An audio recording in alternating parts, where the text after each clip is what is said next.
Hi dear students, welcome to YouTube's channel. இந்த வீடியோல முக்கியமா நம்ம மூணு விஷயங்களை பத்தி தான் நம்ம டீடைலா டிஸ்கஸ் பண்ண போறோம். இன்னும் நம்மளோட சேனலை சப்ஸ்கிரைப் பண்ணலைன்னா சப்ஸ்கிரைப் பண்ணிக்கோங்க. அப்படியே வீடியோவையும் லைக் பண்ணிக்கோங்க. சோ லாஸ்ட் இயர் வந்து பாத்தீங்கன்னா நம்மளுக்கு ரேங்க் லிஸ்ட் வந்து ஃபர்ஸ்ட் ரேங்க்ல இருந்து 200 கட் ஆஃப்ல இருந்து 67,038 ரேங்க் வரைக்கும் 71.50 கட் ஆஃப் வரைக்கும் ரேங்க் லிஸ்ட்ல வந்து ரிலீஸ் பண்ணிருந்தாங்க. இதுல நம்மளுக்கு ஃபர்ஸ்ட் ரவுண்ட்ல சேஃபஸ்டான ரேங்க் அப்படின்னு பாத்தீங்கன்னா நம்மளுக்கு 001 ரேங்க் உடைய கட் ஆஃப் 200 கவர்மெண்ட் காலேஜ் வந்து அலாட் ஆயிருக்கு. அதுல இருந்து ஃபர்ஸ்ட் ரவுண்ட்ல 168 கட் ஆஃப்க்கு என்ன ரேங்க்ல கிடைச்சிருக்கு சேஃபான ரேங்க் அப்படின்னு பாத்தீங்கன்னா 11,792க்கு கவர்மெண்ட் காலேஜ் வந்து அலாட் ஆயிருக்கு. அதே மாதிரி ரவுண்ட் 2 அப்படின்னு எடுத்துக்கிட்டீங்கன்னா 125 கட் ஆஃப்க்கு நம்மளுக்கு பிரைவேட் காலேஜ்ல அலாட் ஆயிருக்கு. சேஃபஸ்டான ரேங்க் அப்படின்னு பாத்தீங்கன்னா 53,519 வரைக்கும் நம்மளுக்கு சேஃபான ரேங்க். அதே மாதிரி ரவுண்ட் 3 மாப் அப் ரவுண்ட்ல நீங்க எடுத்துக்கிட்டீங்கன்னா 84.75ல நம்மளுக்கு பிரைவேட் காலேஜ் கிடைச்சிருக்கு. சேஃபஸ்டான ரேங்க் அப்படின்னு பாத்தீங்கன்னா 67,018 வரைக்கும் கிடைச்சிருக்கு. ஸ்ட்ரே ரவுண்ட் எடுத்துக்கிட்டீங்கன்னா 82.50க்கு பிரைவேட் காலேஜ் கிடைச்சிருக்கு. 67,023 வரைக்கும் கிடைச்சிருக்கு. சோ டோட்டலா நம்மளுக்கு 67,038 ஸ்டூடண்ட்ஸ்க்கு ரேங்க் லிஸ்ட் ரிலீஸ் பண்ணி கவுன்சிலிங் அட்டெண்ட் பண்ண கொடுத்ததுல நம்மளுக்கு 67,023 வரைக்கும் நம்மளுக்கு என்ன கிடைச்சிருக்கு அப்படின்னா சீட் அலாட் ஆயிருக்கு. 82.50 வரைக்கும் கிடைச்சிருக்கு private college.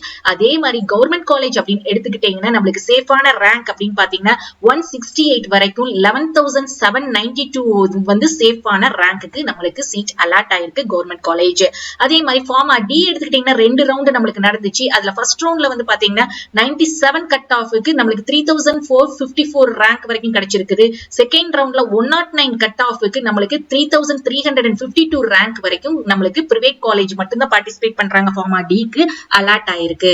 So my dear students, இப்போ வந்து எது சேஃபான ரேங்க் அப்படிங்கிறது உங்களுக்கு தெளிவா புரிஞ்சிருக்கும். அந்த சேஃபஸ்டான ரேங்க்கு என்ன கட் ஆஃப் அப்படிங்கிறது தெரிஞ்சிருக்கும். சோ மோஸ்ட்லி நம்மளுக்கு ரேங்க் லிஸ்ட்ல கொடுத்த அந்த 67,038 அந்த ஸ்டூடெண்ட்ஸுக்கு 67,023 ரேங்க் வரைக்குமே என்ன ஆயிருக்கு அப்படின்னா சீட் வந்து அலாட் ஆயிருக்கு. 82.5 கட் ஆஃப் வரைக்கும். கம்ப்யூட்டர் வந்து எப்படி சீட் அலாட் பண்ணி கொடுக்கும் அப்படின்னு பாத்தீங்கன்னா 001 ரேங்க், அதாவது ஃபர்ஸ்ட் ரேங்க்ல இருந்து நம்மளுக்கு ஃபர்ஸ்ட் ரீட் பண்ணும். ஃபர்ஸ்ட் ரேங்க் ஸ்டூடெண்ட் என்னென்னலாம் சாய்ஸ் ஃபில்லிங் கொடுத்திருக்காங்க, என்ன கோர்சஸ் கொடுத்திருக்காங்க அப்படிங்கறத ரீட் பண்ணிட்டு அவங்களுக்கு சீட் அலாட் பண்ணதுக்கு அப்புறம் தான் செகண்ட் ரேங்க், தேர்ட் ரேங்க் அப்படின்னு சொல்லிட்டு இந்த ஜெனரல் ரேங்க்ல இருக்கக்கூடிய ஸ்டூடெண்ட்ஸை பேஸ் பண்ணி தான் கம்ப்யூட்டர் வந்து சீட் அலாக்கேட் பண்ணும். இப்போ எக்ஸாம்பிளுக்கு நீங்க ஒரு 10,000 ரேங்க்ல இருக்கீங்க, ஜெனரல் ரேங்க்ல இருக்கிறீங்க, நீங்க கம்யூனிட்டி வந்து பிலாங்ஸ் டு பிசியா இருக்கீங்க அப்படின்னா நீங்க சாய்ஸ் ஃபில்லிங் இந்த மாதிரி பண்ணிருக்கீங்க, மொத்தம் ஒரு 9 சாய்ஸஸ் கொடுத்திருக்கீங்க அப்படின்னா ஃபர்ஸ்ட் கம்ப்யூட்டர் வந்து ஃபர்ஸ்ட் நம்பர் ஆஃப் சாய்ஸஸ் இருக்கு பாத்தீங்களா, இதுல என்ன ஃபர்ஸ்ட் சாய்ஸ் கொடுத்திருக்கீங்களோ இந்த காலேஜ்ல உங்களுக்கு பிசி கம்யூனிட்டிக்கு சீட் இருக்கா அப்படிங்கறத செக் பண்ணும். அடுத்தது ஓசி கம்யூனிட்டிக்கும் சீட் இருக்கா அப்படிங்கறத செக் பண்ணும். சோ இதுல எந்த கம்யூனிட்டி, இந்த பிசிக்குனாலும் சரி ஓசில இருந்த சீட் இருந்தாலும் உங்களுக்கு சீட் இருந்துச்சு அப்படின்னா இந்த ஃபர்ஸ்ட் சாய்ஸ்லயே அலாட் பண்ணி கொடுத்துரும்.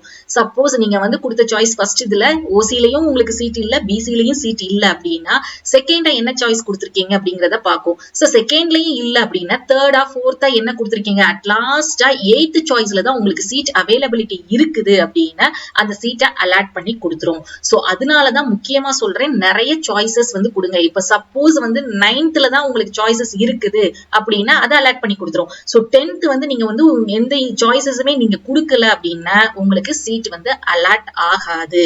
சோ அது மட்டும் இல்லாம கம்யூனிட்டி, உங்களுடைய கம்யூனிட்டிக்கு வந்து 2 சாய்ஸ், 2 வாய்ப்பு உள்ளது அப்படின்னு நான் சொல்றேன். எப்படி அப்படின்னு பாத்தீங்கன்னா இந்த ஓசி கம்யூனிட்டியோட சீட்டையுமே நம்மளுக்கு வந்து ரீட் பண்ணும். நீங்க பிலாங்ஸ் டு பிசியா இருந்தாலும் இந்த ஓசி கம்யூனிட்டி சீட் வந்து உங்களுக்கு கிடைக்கும்.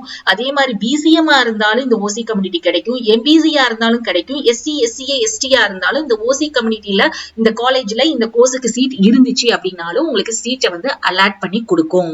ஹோப் உங்களுக்கு இந்த வீடியோ வந்து யூஸ்ஃபுல்லா இருக்கும்னு நினைக்கிறேன். உங்களுக்கு இந்த வீடியோ பிடிச்சிருந்தா லைக் பண்ணுங்க. அப்படியே நம்மளுடைய வாட்ஸ்அப் அண்ட் டெலிகிராம் சேனலை ஜாயின் பண்ணிக்கோங்க. தேங்க்ஸ் ஃபார் வாட்சிங்.